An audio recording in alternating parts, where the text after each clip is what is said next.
Tonight, where London leads, will others follow? ULEZ begins the toughest pollution rules in the world for the capital's drivers.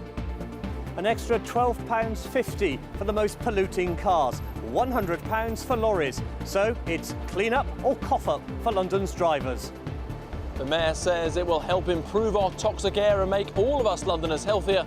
But is it a price worth paying? Also on the programme, the London mum facing jail in Dubai over comments she made on Facebook. And a momentous game, a memorable game, a storming comeback from Watford. Watford's winning ways at Wembley, the team heading to their first FA Cup final in 35 years.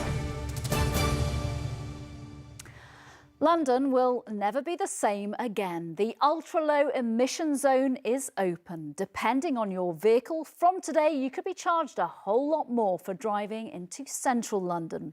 To report on this piece of transport history, Martin Stew is overlooking the capital tonight. Simon Harris is inside the zone in Marylebone. Martin will look at the reason behind this radical move, air pollution. But first, Simon will tell us how it works and who has to pay. Nina, Transport for London doesn't know for sure, but reckons around 20,000 drivers a day will have to pay the new charge. Sadiq Khan called it a bold move. We're told other cities, including Leeds and Birmingham, are looking to copy the capital. But the Mayor's Tory opponents at City Hall say the ultra-low emission zone has been brought in 18 months earlier than planned, and Londoners weren't given enough time to prepare.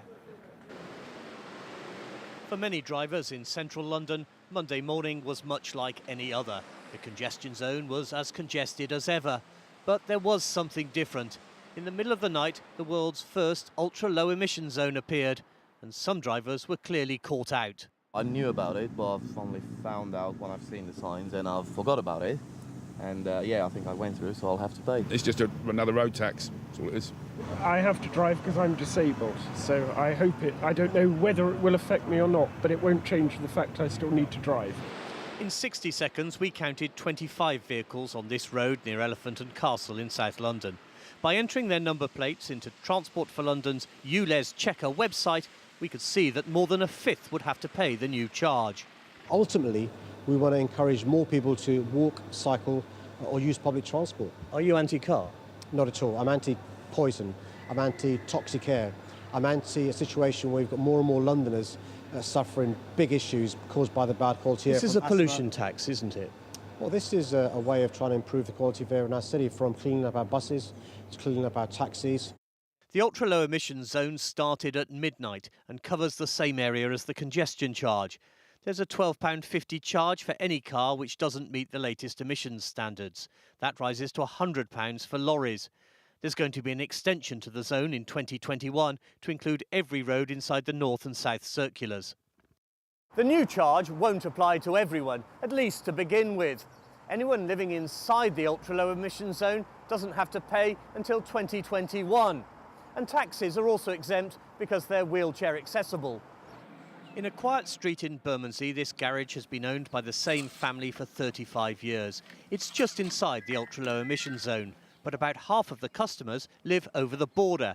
They'll have to pay the new charge every time their car needs a service, MOT or repair.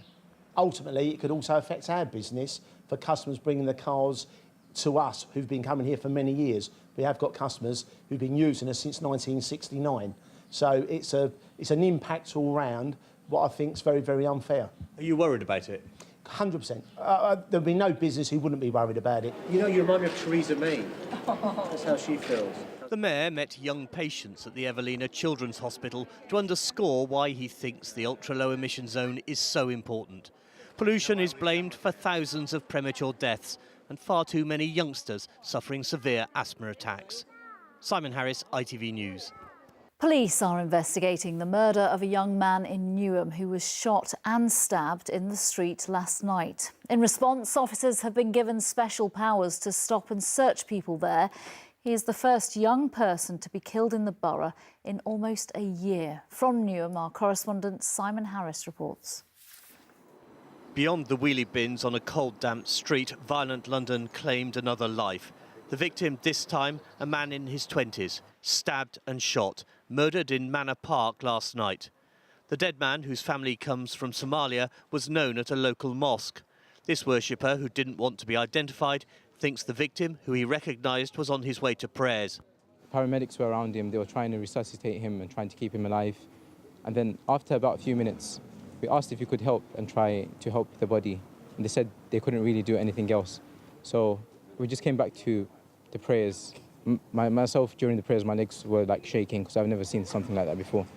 The police say they think the victim was approached by 3 men before he was killed.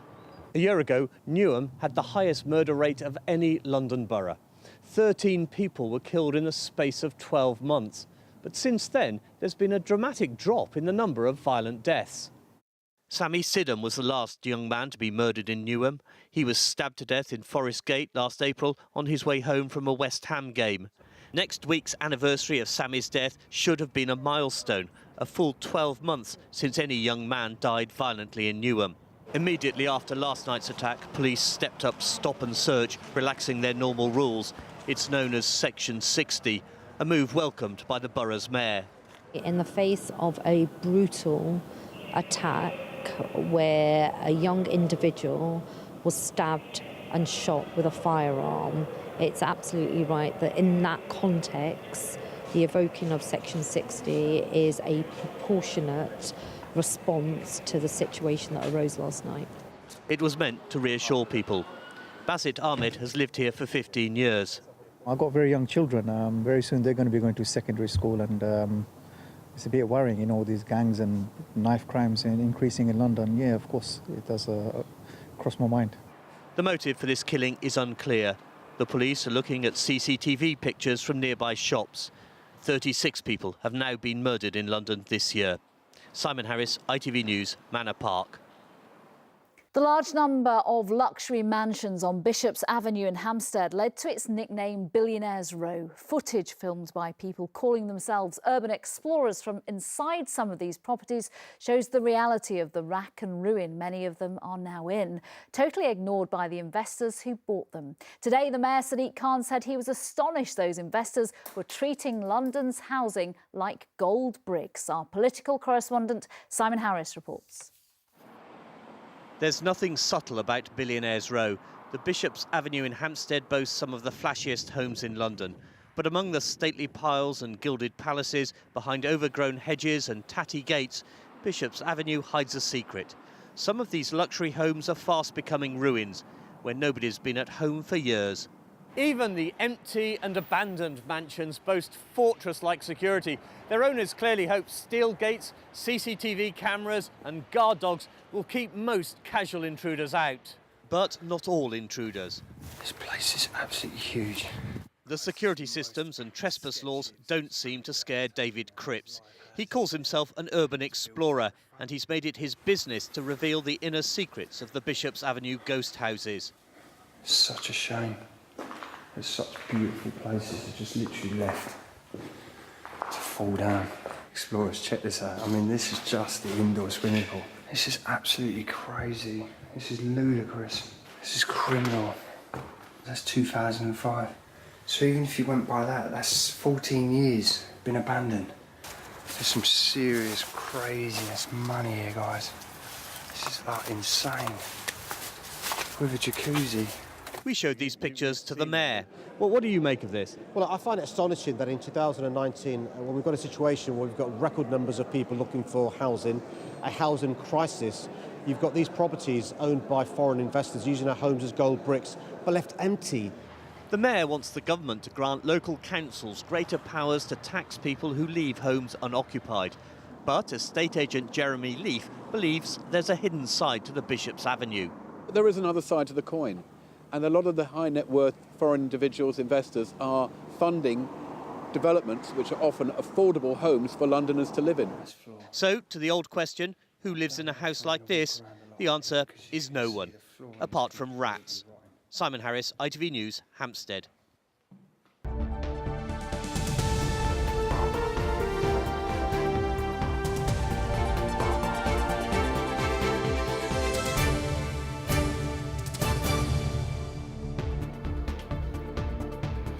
tonight, facing Charlotte's killer in court. He's not shown any real remorse or accountability for his actions. His lack of respect and his decency continues to astound us. Jack Shepherd was jailed for an extra 6 months today for going on the run. Charlotte's family were there as he was finally taken to prison. Also ahead, the bridge with no cars. Hammersmith Bridge shut to traffic and no one knows when or if it'll open again. Find out why. Freed with a fine, the Londoner detained in Dubai is told she can come home to her daughter. And I'm in Kew Gardens with this giant artwork called Summer Sun. The real question is, though, how long is this gorgeous springtime sunshine going to last?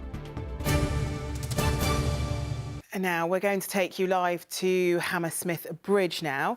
OK, this connects Hammersmith to Barnes, of course, usually by car. But you can see there are no cars over there at the moment. This beautiful bridge has been standing over that part of the river since the 1800s. You can see people walking across and you just see a cyclist going across. But what we can't see, as you can see, no cars. Well, Simon Harris, our political correspondent, is there for us. Simon, can you explain to us what's going on? Charlene, it's no secret that Hammersmith Bridge has long been in need of a multi-million-pound makeover. It was built more than 100 years ago and wasn't designed to be pounded by cars and buses. Even so, the decision taken last night to suddenly and without warning close it to all traffic came as a horrible surprise to many drivers. Hammersmith Bridge is a key artery. The question tonight is, how long will it stay shut? Indefinitely or even permanently? It's London's newest pedestrian footbridge, but it's not meant to be. Hammersmith Bridge has been closed to traffic indefinitely. Council engineers say they found 2 cracks which make it unsafe. The first anyone knew was when the buses were halted. At 5:30, suddenly 2 men came at the bus stop and they said, "We've just been told it's closed." This bridge is an artery to South London. All it will do is create chaos on Chiswick Bridge. I admit, we drove over it this week. We just came back from a trip and it was pretty unsafe. They're doing it for a reason. We can't now drive across the bridge. Fortunately, we did our last shopping at the supermarket in Hammersmith yesterday. The closure means 20,000 vehicles a day will have to go the long way round or not bother. Bus passengers will have to walk across. It's going to be horrific because businesses are going to get stuck up in the congestion. They're going to lose people that are going to give up and not go to their shops. It's going to have a major impact on productivity because people are going to lose many hours, and it's just not fair. The bridge is 132 years old and it's taken a few knocks over the years. In 1939, the IRA tried to blow it up. There was another attack by Irish terrorists in 2000. The bridge is also showing its age. This is one of the rectangular panels made of wood and steel and covered in tarmac which form the road surface. And as you can see, it's falling to pieces. Behind the closure is a row over who should pay the estimated £40 million repair cost. Hammersmith and Fulham thought Transport for London had agreed to foot the bill. The council's website says, "We're ready to start work," but due to government budget cuts, Transport for London says it can no longer fund the planned refurbishment. This is a huge disappointment. Why have you allowed it to fall into such a state of disrepair? Well, we've been ready to fix this bridge for 2 years and had a plan on the table for over 2 years, and we've been waiting for the funding and waiting for the sign-off from those elsewhere in authority. TfL? Well, TfL's been waiting for the government. But that doesn't wash with the chair of the London Assembly Transport Committee.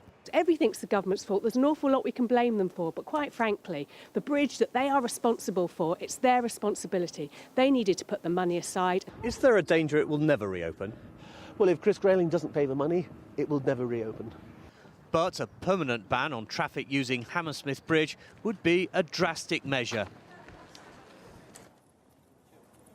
It's not just the bridge's structural integrity that's at play here, there's also politics. Hammersmith and Fulham is a Labour council, London has a Labour mayor. Both blame the government for cutting TfL's budget, but the Conservatives point the finger of blame at Sadiq Khan, saying his decision to partially freeze fares has helped create TfL's financial black hole, which in turn means there's not enough money for essential repairs to roads and now bridges. Charlene. All right, Simon, thanks very much. Now, it's been almost a year since Labour politician Tessa Jowell died from cancer. As MP for Dulwich and West Norwood, she spent most of her life in the public eye. And towards the final months of her life, you may remember that emotional speech she made in Parliament. Well, now her daughter, Jess Mills, is releasing an album reflecting on the impact her mum had on her and those around her. She spoke to our political correspondent, Simon Harris. Temporary madness. I suppose it's a song about resilience and the kind of merciful healer of time. It's the hardest thing you can go through in your life, but it is also an inevitable part of being a human being. When Jess Mills lost her mum to cancer, the grief was unbearable, but it's also inspired her songwriting. Jess's mum was Tessa Jowell, Baroness Jowell, who died exactly 11 months ago. It's really hard. It's really, really hard. But every day I remind myself of how lucky I am, you know, and I think being raised by mum, I too am I'm an optimist at heart. When Jess was growing up, mum was the Labour MP for Dulwich and West Norwood. Later, she became a cabinet minister in Tony Blair's government. In 2017, Dame Tessa was diagnosed with incurable brain cancer and later, despite being gravely ill, made a historic speech to her fellow peers. In the end, what gives a life meaning is not only how it is lived, but how it draws to a close. The standing ovation was thought to be the first ever in the House of Lords. It was all the more remarkable because the cancer attacked her ability to speak. It was sheer grit, determination that got her through that speech. You know, it really, really was. And, you know, my heart was in my mouth for every syllable of it. And it was a triumph then, and it's a triumph now. And it's catalysed one of the biggest sea changes in how people are starting to think about cancer treatment. Dame Tessa wanted to be London Mayor, but Labour chose Sadiq Khan as its candidate instead. Her political triumphs included the introduction of the Sure Start programme for children and the London Olympics. I think her greatest legacy is her kindness and her humanity and the absolute, infinite, abundant love that she poured into the world. And that was really the driving force of everything that she did. Jess is expecting her second child in June. And along with her music career, she's helping to steer the brain cancer charity set up in her mum's name. Temporary Madness is the first song from her first album. Simon Harris, ITV News.